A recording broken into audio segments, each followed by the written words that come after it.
उन्होंने देखा कि अर्धनग्न अवस्था में 14 साल की एक लड़की की लाश गांव के तालाब में पड़ी हुई है। ऐसा लग रहा था कि उसका सामूहिक बलात्कार करके उसे मारकर यहाँ फेंक दिया गया हो। इस घटना से पूरे गांव में हड़कंप मच गया था। कौन थी यह लड़की? किस किसने की थी इस लड़की के साथ ऐसी दरिंदगी? क्या कोई इस घटना को होने से रोक सकता था? पूरी कहानी जानने के लिए वीडियो के अंत तक बने रहिएगा। कहानी को सुनकर आपके भी रोंगटे खड़े हो जाएंगे। आपको भी आरोपियों पर बहुत गुस्सा आएगा। तो वीडियो को स्टार्ट करने से पहले आपसे अनुरोध है कि अगर आप चैनल पर नए हैं तो प्लीज़ चैनल को सब्सक्राइब करके घंटी वाले आइकन को दबाना मत भूलना। आज की यह सच्ची घटना बिहार जिले के मुजफ्फरपुर की है। एक महिला थाने आकर रिपोर्ट लिखाती है कि उसका गांव लालू छपरा है। रात में उसकी 14 साल की बेटी को 6 लोग घर से जबरदस्ती उठाकर ले गए हैं। वह लोग 3 बाइकों पर थे।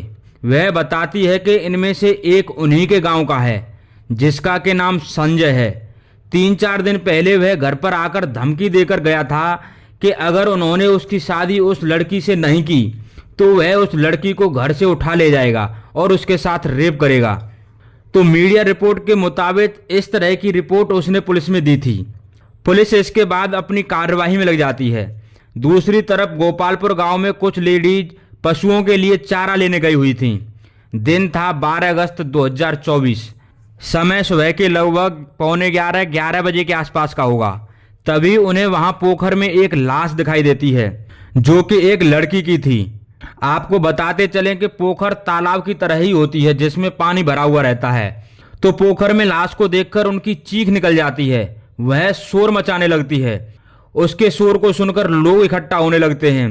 अब तो जो भी इस बात को सुन रहा था वह पोखर की तरफ भागा हुआ चला जा रहा था। लड़की की बॉडी अर्धनग्न अवस्था में थी। ऐसा लग रहा था मानो उसके साथ सामूहिक बलात्कार किया गया हो, फिर उसे मार दिया गया हो। पुलिस को सूचना दी जाती है तो पुलिस मौके पर पहुंचकर बॉडी को पोस्टमार्टम के लिए भेज देती है। वह लड़की वही थी जिसके बारे में उसकी मां ने कंप्लेंट दर्ज कराई थी। इधर यह मामला सोशल मीडिया पर तेजी से वायरल होने लगता है। पुलिस पर दबाव बढ़ने लगता है। उन पर आरोप लग रहे थे कि वह अपना काम ढंग से नहीं कर रहे हैं। एसआईटी का गठन कर दिया जाता है। पुलिस संजय के एक दोस्त मिथिलेश यादव को गिरफ्तार भी कर लेती है। संजय इसी की गाड़ी को लेकर फरार हुआ था, पर आरोपी संजय अभी तक फरार चल रहा था। पुलिस अब कोर्ट का सहारा लेती है। वहां से समन जारी कराती है कि अगर संजय ने 17 अगस्त 2024 की दोपहर 12 बजे तक अपनी गिरफ्तारी नहीं दी तो उसके घर पर बुलडोजर चला दिया जाएगा। लेकिन फिर भी संजय नहीं आया तो पुलिस उसके घर को बुलडोजर से तहस नहस कर देती है। अगले दिन गुस्साए लोगों की भीड़ आरोपी के घर के आसपास के 14 घरों पर हमला कर देती है। घर के सभी लोग जैसे तैसे अपनी जान बचाकर निकलते हैं। 250 लोगों के खिलाफ एफआईआर दर्ज होती है। उनमें से 16 लोगों को गिरफ्तार भी कर लिया जाता है। इधर पुलिस संजय को पकड़ने के लिए अपनी पूरी ताकत लगा रही थी। अपने सारे खबरी भी काम पर लगाकर रखे हुए थे।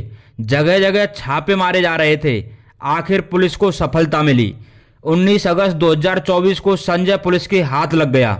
उसके दूसरे साथी पंकज पासवान, मुन्ना पासवान, चुन्नू को भी पुलिस ने गिरफ्तार कर लिया था। मतलब अब तक पुलिस ने 6 में से 4 लोगों को गिरफ्तार कर लिया था। 2 लोग अभी तक फरार चल रहे थे।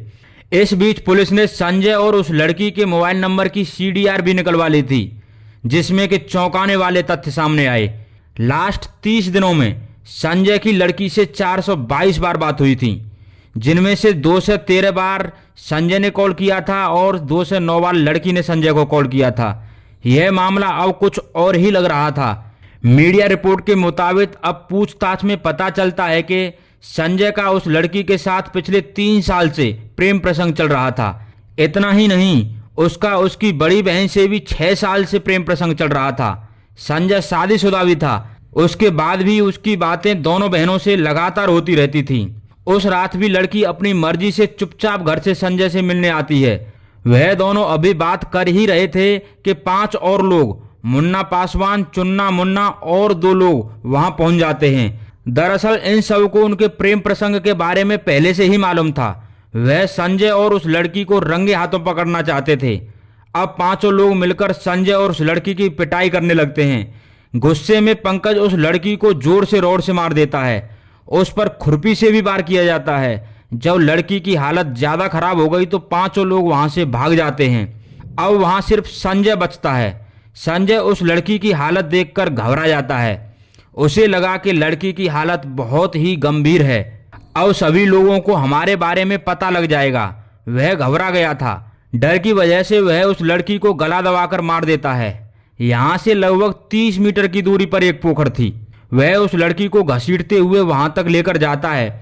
उसमें उसे फेंककर वह फरार हो जाता है। इधर पोस्टमार्टम की भी रिपोर्ट आ चुकी थी, तो पता चलता है कि शरीर पर धारदार हथियार से कई बार किए गए थे।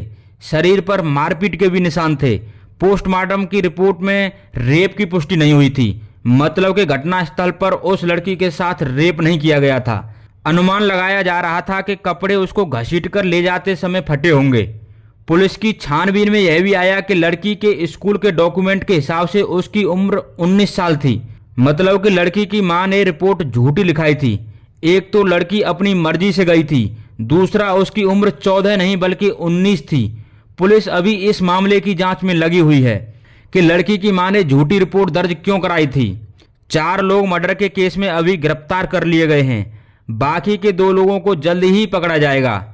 इसमें संजय शायद थोड़ी सी हिम्मत दिखा देता तो शायद लड़की की जान बच जाती। अब सभी लोगों के खिलाफ कोर्ट में केस चलेगा और उन्हें कड़ी से कड़ी सजा मिलेगी। अभी इस केस में एसआईटी की टीम और छानबीन करने में लगी हुई है।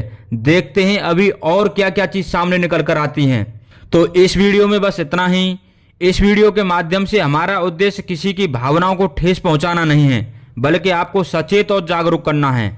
तो आपसे फिर मिलते हैं नेक्स्ट वीडियो में। तब तक के लिए नमस्कार, जय हिंद, जय भारत दोस्तों।